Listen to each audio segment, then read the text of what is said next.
Welcome to GRE. I'm your host, Keith Weinhold, talking about some of the differences between short-term and long-term rental property, especially in Florida. But first, how does today's 8% CPI inflation affect you as an investor? And a step-by-step explainer on exactly why raising interest rates cools off inflation today on Get Rich Education.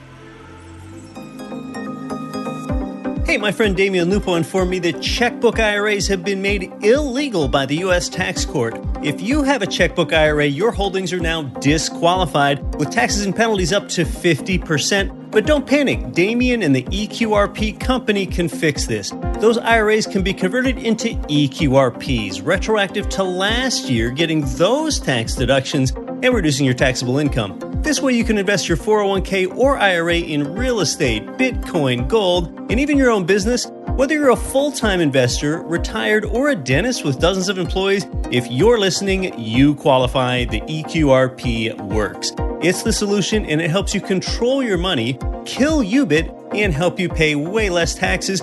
To learn more about this strategy and free up your retirement money, get the 2022 EQRP Special Report. Send a text to 307-213-3475 with the word RICH. Text 307-213-3475 with the word RICH. The people that our listeners can't stop talking about are Ridge Lending Group, NMLS 42056. They've provided GRE listeners with more loans than anyone, and it's where I got my last few loans. They finance single-family income property up to 4plexes. They're the number one lender for beginners and veterans. Start your pre-qualification, chat with President Shaley Ridge personally, and get your custom plan for expanding your cash-flowing portfolio. Start at ridgelendinggroup.com. You're listening to the show that has created more financial freedom than nearly any show in the world. This is Get Rich Education.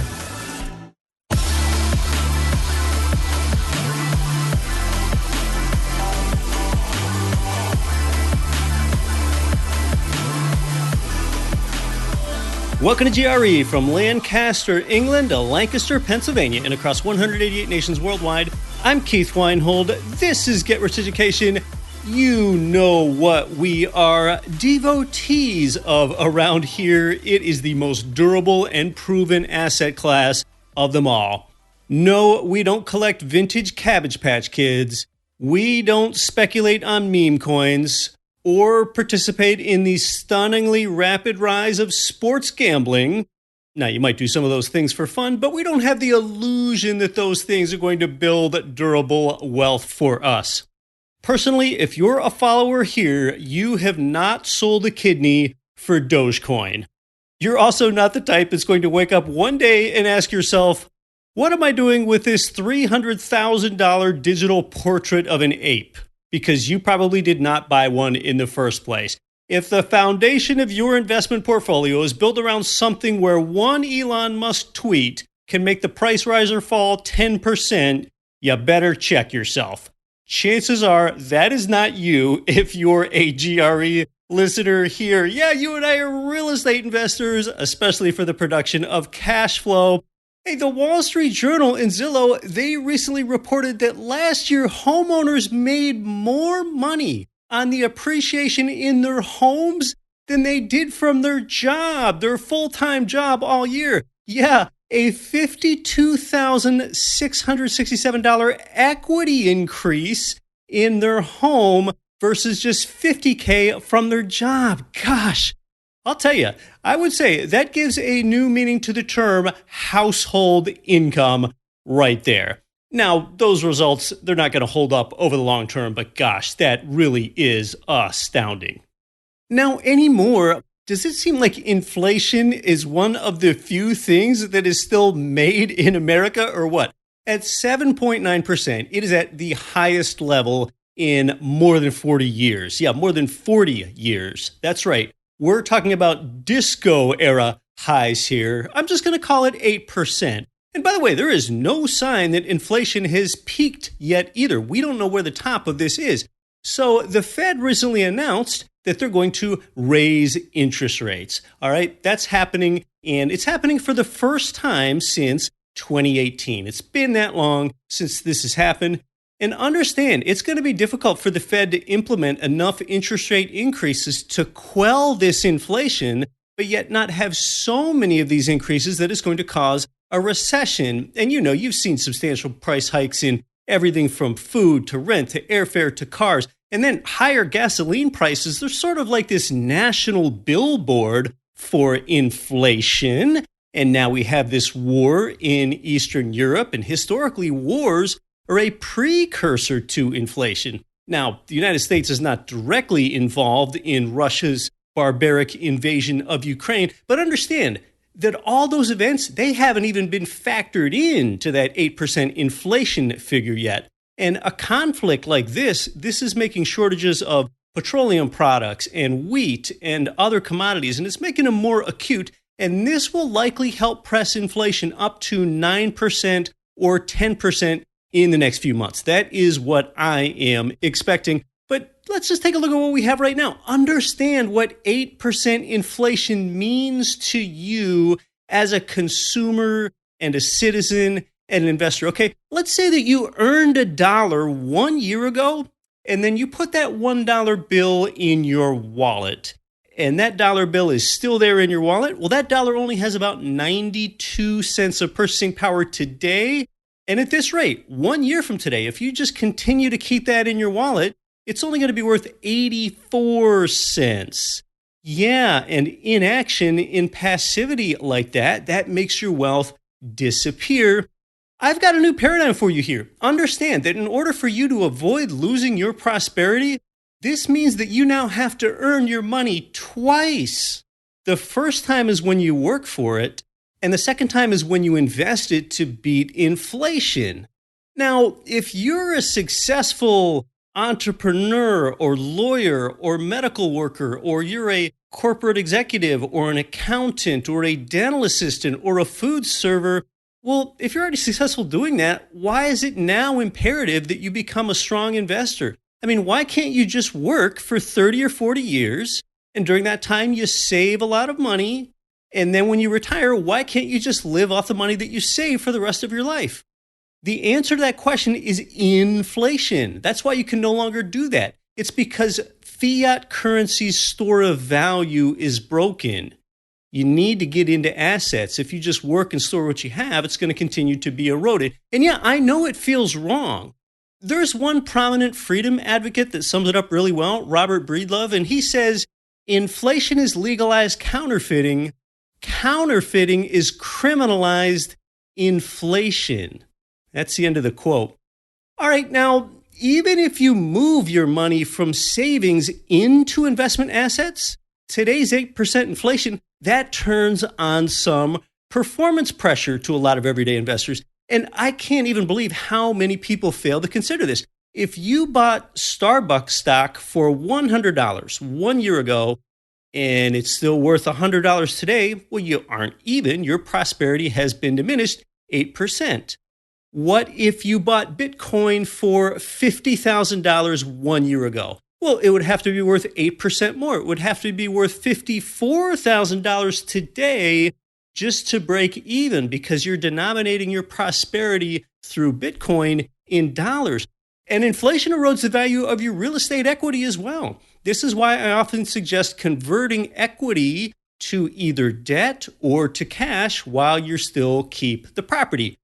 Now, when wages don't keep pace with inflation, like so often happens and is happening again, what a lot of people do is they respond to that by reducing their standard of living. So they'll drive fewer miles, they'll eat lower quality food, they'll skip a vacation so that they can stay home and search for Save 20 discount codes. And maybe they'll complain about it and perhaps blame a politician and curse Joe Biden or Jerome Powell or Janet Yellen. See, the scarcity mentality is abundant and the abundance mentality is scarce. Rather than complaining, here we act. And all right, we might complain a little bit too on the way to our action, but ultimately we act. So yeah, when you tie up a cash flowing rental property with a loan, you don't just hedge against inflation, you profit 3 ways simultaneously: with that phrase that's become familiar to you by now, the inflation triple crown. You benefit from both. You benefit from asset price inflation, debt debasement, and thirdly, cash flow enhancement.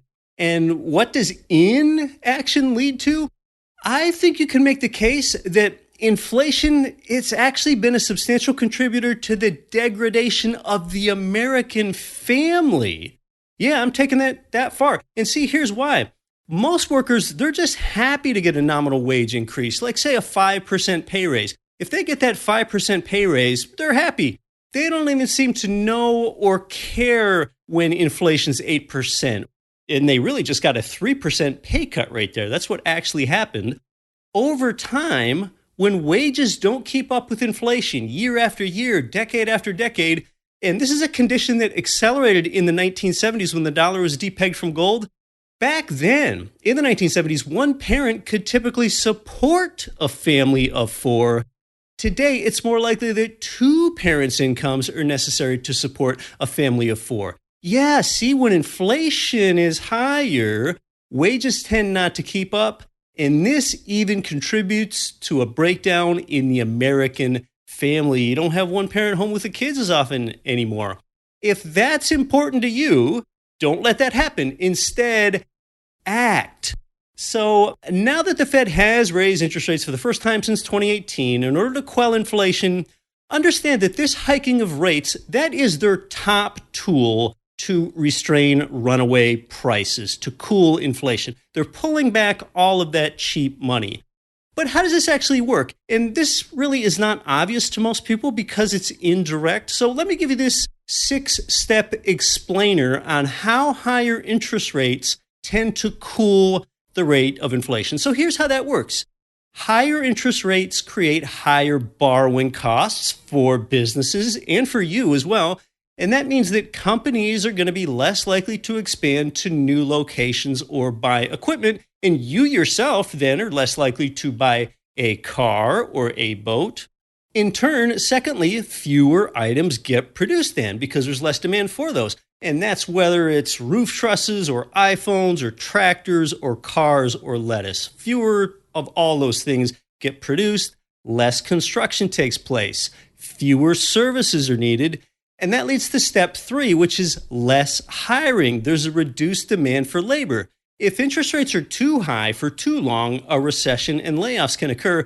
And right now, at 3.8%, the unemployment rate, it could be nearly bottomed out. So then that leads to step 4, less wage growth. Yeah, I guess you're going to be seeing fewer of Target's $18 an hour starting wage banners. And that leads to step 5, lighter wages. That means less consumer purchasing power and lower spending. That has the effect of less demand, which leads to step 6, fewer purchases cool off prices. So there you go. That's how higher interest rates cool off inflation. And now that rates were raised a 0.25 percentage point, there will almost certainly be more of these hikes this year. It's rarely a one-off thing. Most expect 6 more 0.25 point increases.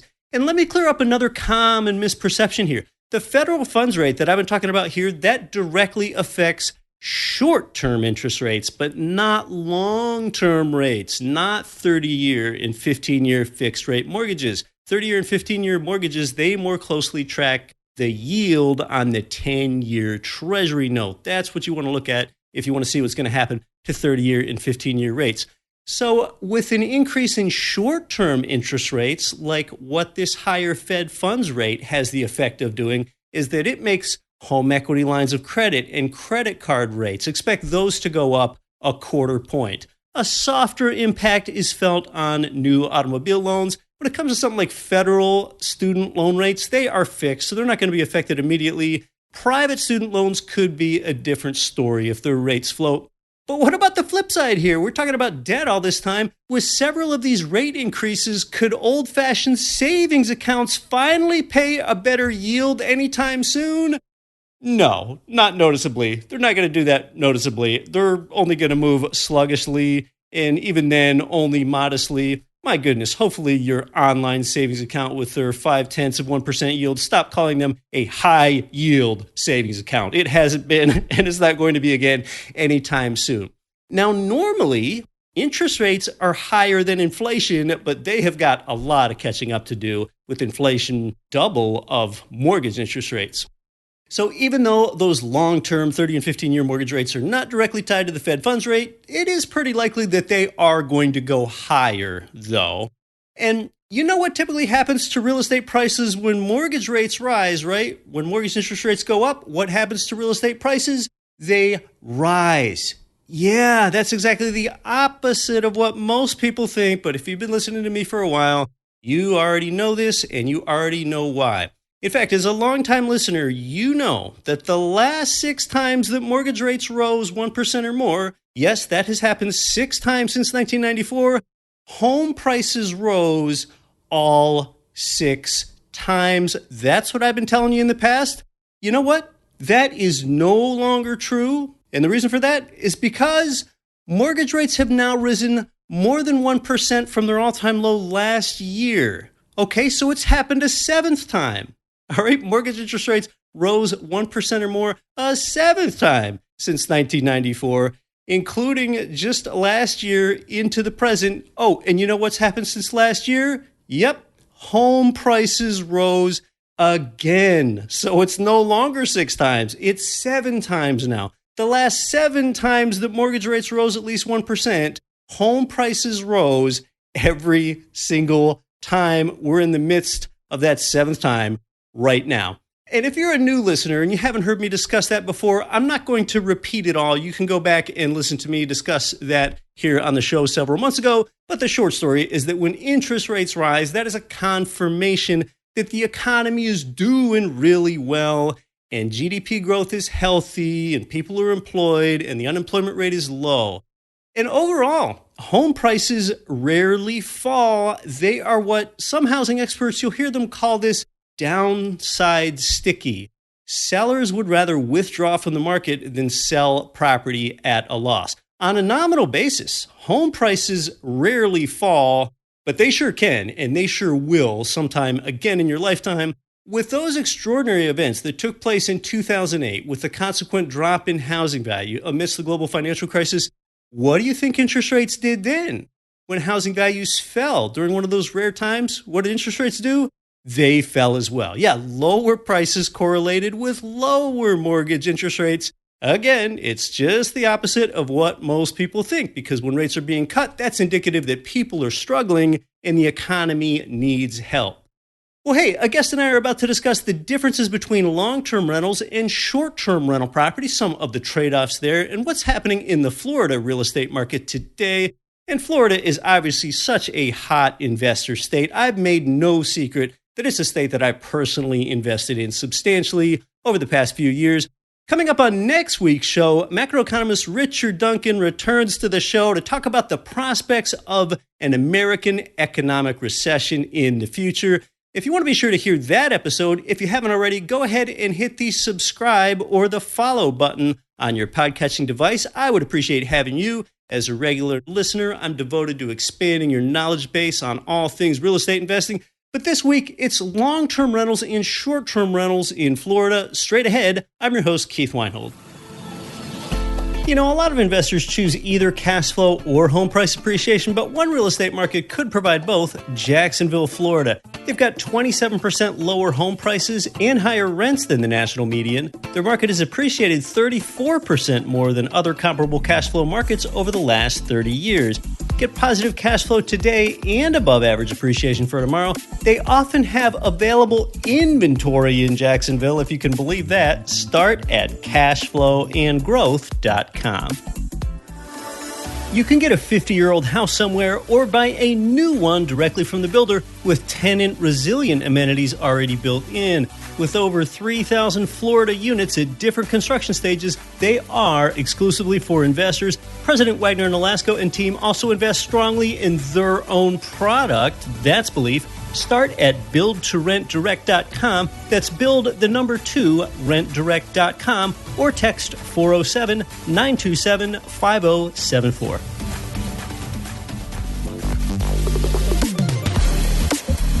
This is Rich Dad Advisor Garrett Sutton.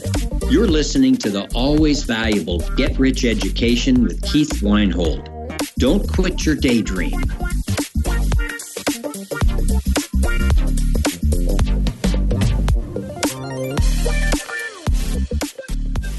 Today's guest has over $500 million worth of real estate transactions to his credit, and he's worked in land acquisition, sales, and finance for the past 20 years. And an interesting note, in 2003, he was featured in the Robert Kiyosaki bestseller, Rich Dad, Poor Dad Success Stories. Reed, welcome to GRE. Hey, thank you very much for having me, Keith. I really appreciate it. You're there in Florida, and let's talk about the migration trends to Florida, Reed. And this is something where most any lay person could see in decennial censuses that it's been quite an in-migration hotbed. There's been substantial population growth in Florida. That's nothing new. But then the work from home trend 2 years ago accelerated that. So talk to us about those migration trends there. It's interesting that you ask it like that, Keith, because if we were having this conversation, say, pre-pandemic, we would have talked a lot about retirees and the boomers that move here. And I mean that in a good way. I know that term can have negative connotations sometimes. Okay, boomer. Yeah, but right. Since really the COVID thing happened, what we've seen is not only we get our fair share of retirees, as do some other states, but we're seeing more families in their 30s and 40s that were getting out of some states that maybe had some different regulations than what Florida had. Yeah. And you're right. The state, the work from home crowd has really added a whole dynamic to Southwest Florida because we're seeing so many people that are now able to work from home. And, if they've got a choice when it comes to climate, a lot of them are choosing to live in a place where you can go golfing, boating, and fishing 12 months out of the year.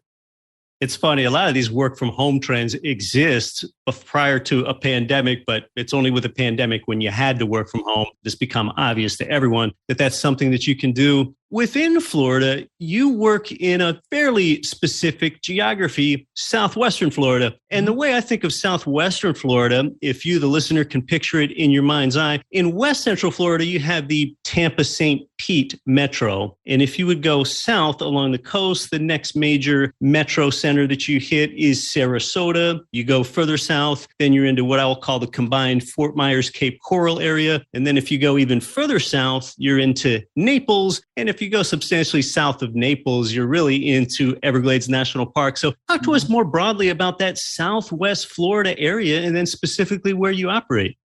That's exactly right. Our main hubs where we build are Sarasota County, Charlotte County, and Lee County. So basically from Sarasota, you move south about 50, 60 miles. And what you have in those three areas is pretty unique compared with the rest of the country, where you have a lot of pre-platted infill lots that are available. And they were all developed in the 50s and 60s, and they were sold off to people all over the country as their little slice of paradise retirement lot.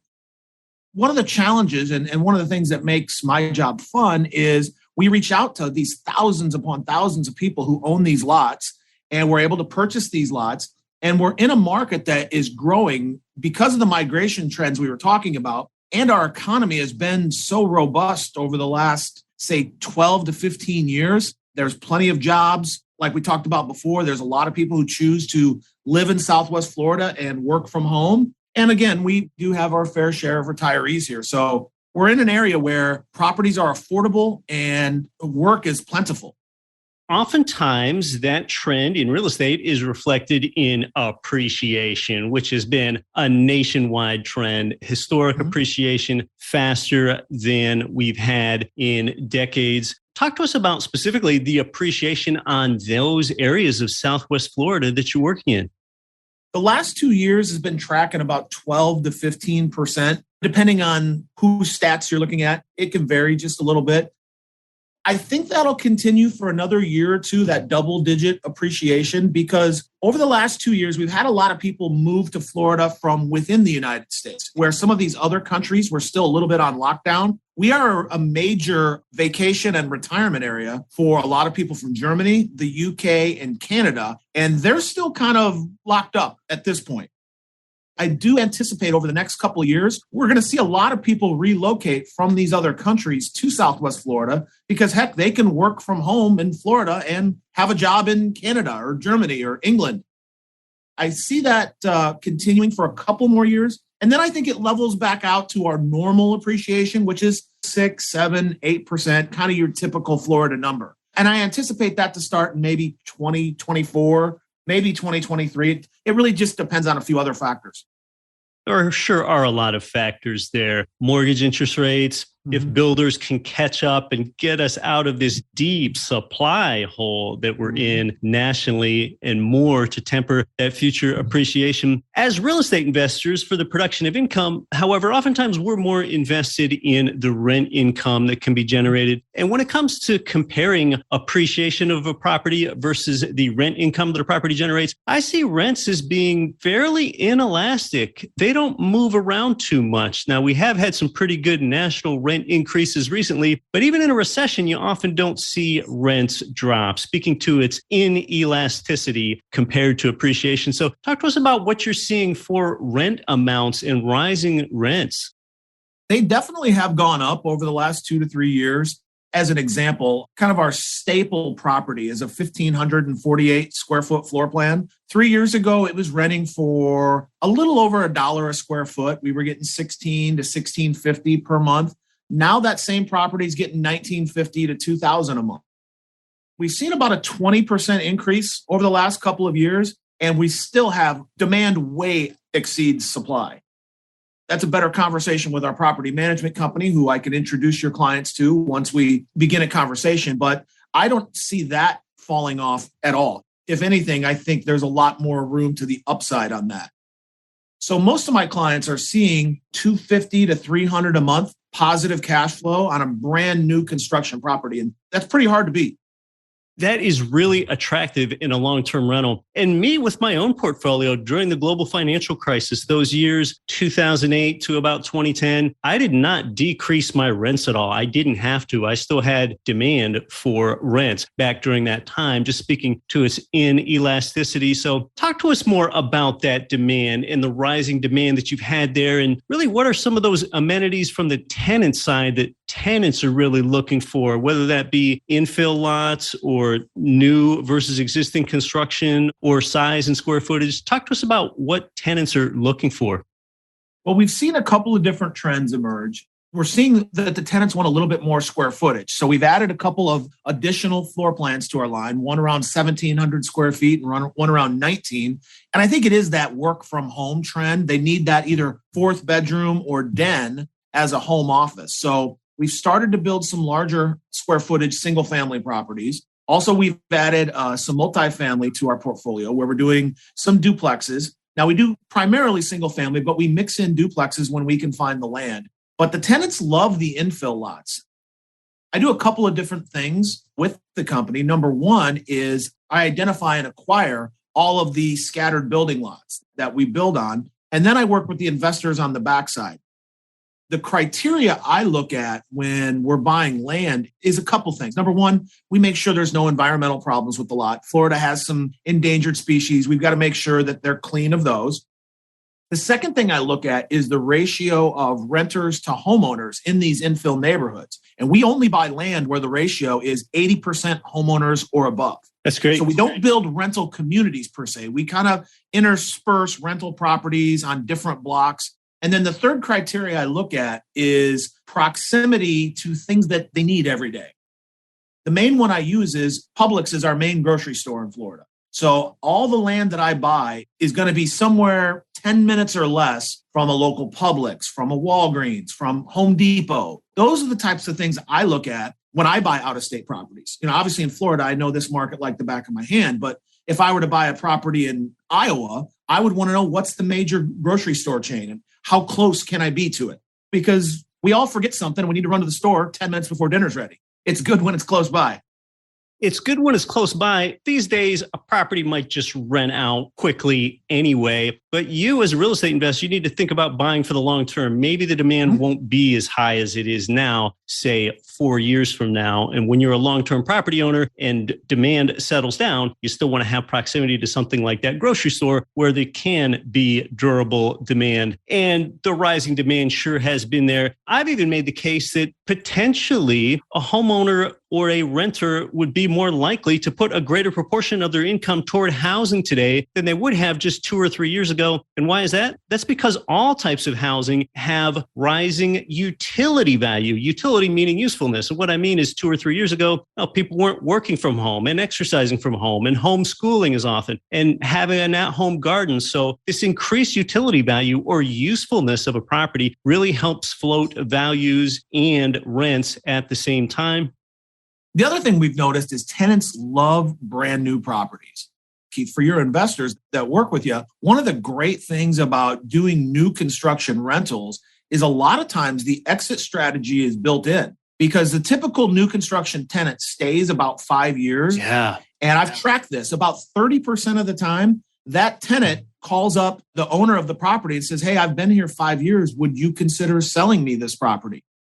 So a lot of times your exit strategy is already built in. And I've got clients that I've worked with for 20 years that about every 4 or 5 years, we trade out of new properties, sell them to the tenants, and 1031 exchange back into other new properties. So it's a really neat strategy. That way, you're not turning over tenants a lot and everything's always new. You never have to worry about the air conditioner going out or the roof, the major things. I mean, in all rental properties, a doorknob's going to break, a faucet's going to go bad. That happens no matter what you do.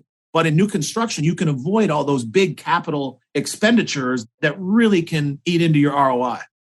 It's a really good point there. Your future buyer might be living in the property already. You talked to us somewhat about the property types, single family homes, duplexes up to multifamilies. And oftentimes we talk about long-term rentals. When you talk about new construction, you're talking about build to rent properties, oftentimes properties that are built with a renter in mind with those durable finishes on day one. But you also have a substantial portion that you're bringing online for investors that aren't just long-term rentals, but short-term rental properties as well. So talk to us about those short-term rentals, what we think of as VRBO or Airbnb properties.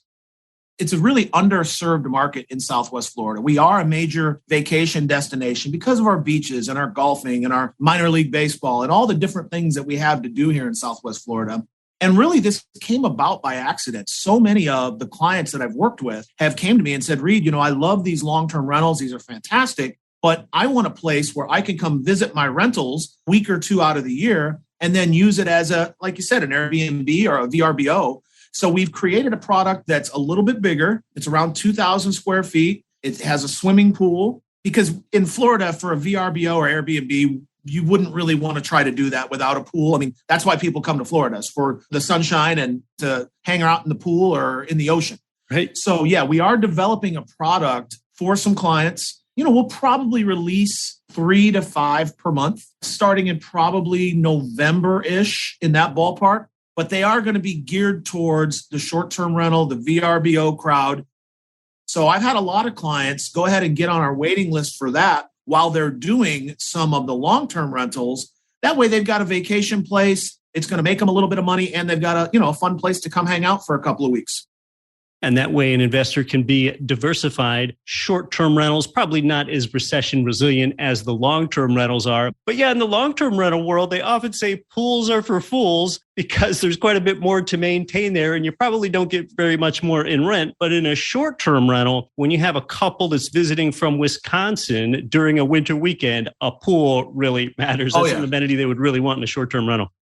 That's absolutely what it is. And our main short-term rental season runs about Thanksgiving through Easter. That's kind of the hot season, so to speak, because everybody is escaping snow and nasty weather.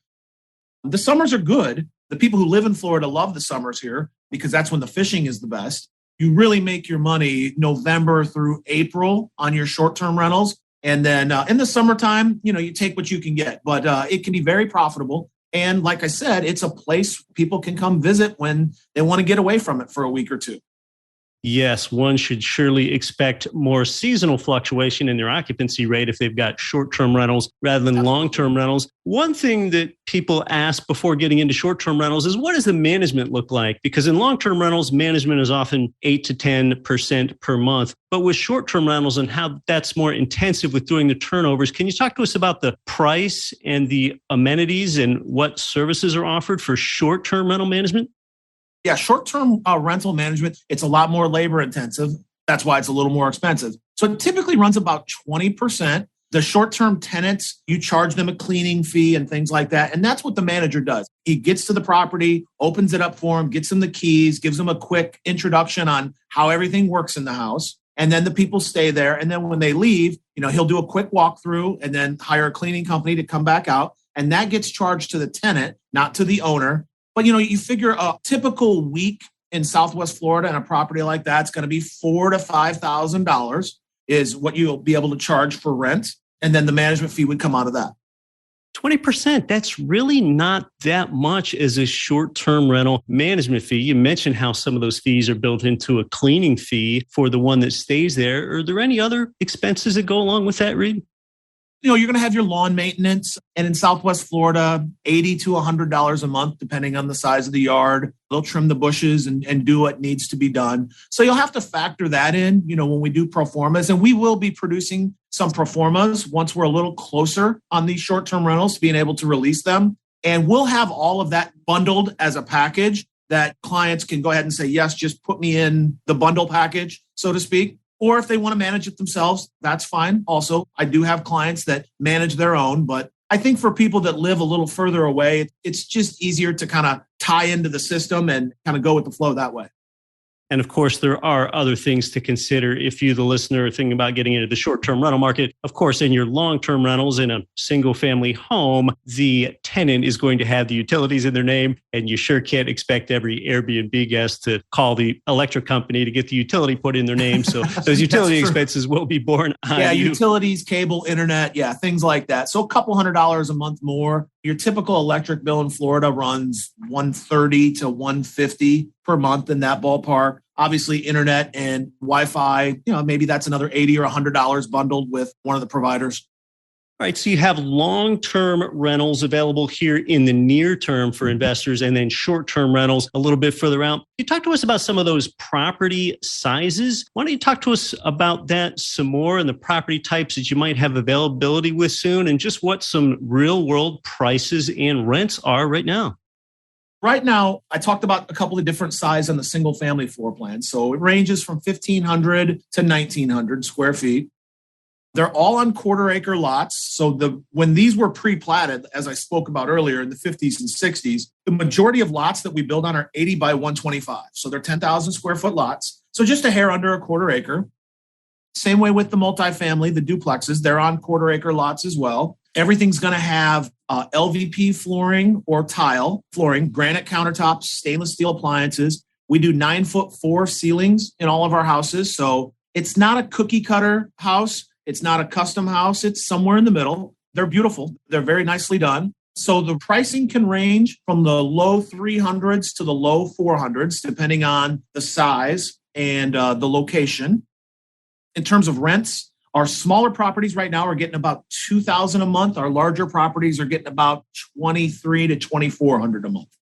And right now is a really funny phrase for me to use with things changing so quickly, with us being in a higher inflation environment, with there being less certainty about the supply chain than there used to be. So we talk about availability. Tell us how you've coped with and overcome some of the supply chain problems or where they've most bogged you down and where that's happened. For example, light fixtures and appliances and even garage doors were quite difficult for these builders to get a hold of, sometimes leaving their project frustratingly 90 to 95% done. So can you talk to us about some of those supply chain issues? Oh, it's been a wild last 18 months, Keith. Let me tell you, it's been crazy. We definitely have missed some completion dates over the last 18 months. I know you find that hard to believe. In terms of materials, we've got that dialed in, where there's two basic pinch points right now. One of them, customers will never see because it's in the permitting process, which we don't even put houses under contract, with clients until well after the permitting process. What used to take us about a month to pull building permits now can be as much as 3 months. So it does hold us up a little bit on the front side. The only other real pinch point is inspections. In Southwest Florida, our construction's a little bit different than most of the other places in the country. We use concrete block exterior walls. It's not 2x4 stud walls or 2x6 stud walls like most of the rest of the country. Yeah. And every house has to undergo depending on the county, between 20 and 25 inspections throughout the process of building it. It used to be you call an inspector on Monday and the inspector would be there on Tuesday. Now, if you call an inspector on Monday, you're hoping he can be there by Friday. That's where our construction process is slowing right now because of the heavy demand in Southwest Florida and a lot of the new construction that is going on. And we've already built this into our timeframes. We used to build a house in about 100 days. Now it's about 130 to 150 days. So we've built all that in. And when your clients look at our inventory list, we've accounted for that. So our completion dates should be give or take within a week of what you see on the spreadsheet. Before I ask you if you have any last thoughts, our listeners, if you want to learn more about stock and actually put some income property in your portfolio, you can do that at GRE Marketplace. While you're over there, click on Southwest Florida, or you can just go directly to gremarketplace.com/Southwest Florida and learn about their market and see what the properties look like. There's also a 30-minute property management interview over there, since your manager is the glue that makes this stick together. I would say 90% of my clients are out-of-state owners right now. And really the management is just as important as me, the builder. You have to be comfortable with both. They're the ones that place the tenant and screen the tenant and manage that tenant over time and make this relatively passive for you. Hey, well, this has been a great chat about what's going on in Southwest Florida. If you're interested, get started at GRE Marketplace. Thanks so much for coming on to the show. Thanks a lot, Keith, for all your time, and we appreciate you.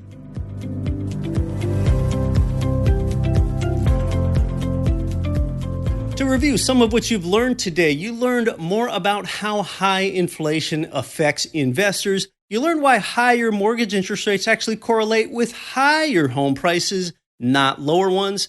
You learned why the Fed's raising of interest rates cools off inflation. Now you understand that relationship. And then our guest and I discussed some of the differences and trade-offs between long-term rentals, which is where a tenant might sign a full year lease or longer, versus short-term rentals, where they're often staying for a week or less. Short-term rentals tend to be larger and have a pool, at least there in Southwest Florida. Short-term rentals also have a higher management fee, and you'll pay utilities, and there's less recession resistance there. Short-term rentals tend to cater to two different types of people that stay there, vacationers and business travelers. And they're also more likely to provide you with a personal use component a few weeks a year, if you so choose. Long-term rentals, they tend to provide more predictable year-round income for you. Depending on your mortgage underwriting, long-term rentals are often easier for you to finance as well. But yeah, it's been a while since here on the show we had an actionable opportunity in Florida where we have a builder that's sourcing property for you. You got that today. For single-family rentals and duplexes, both long-term and short-term rentals, to get some in your portfolio, start at gremarketplace.com and just click on Southwest Florida, or simply go directly to gremarketplace.com/Southwest Florida. Until next week, I'm your host, Keith Weinhold. Don't quit your daydream. Nothing on this show should be considered specific, personal, or professional advice. Please consult an appropriate tax, legal, real estate, financial, or business professional for individualized advice. Opinions of guests are their own. Information is not guaranteed. All investment strategies have the potential for profit or loss. The host is operating on behalf of Get Rich Education, LLC exclusively.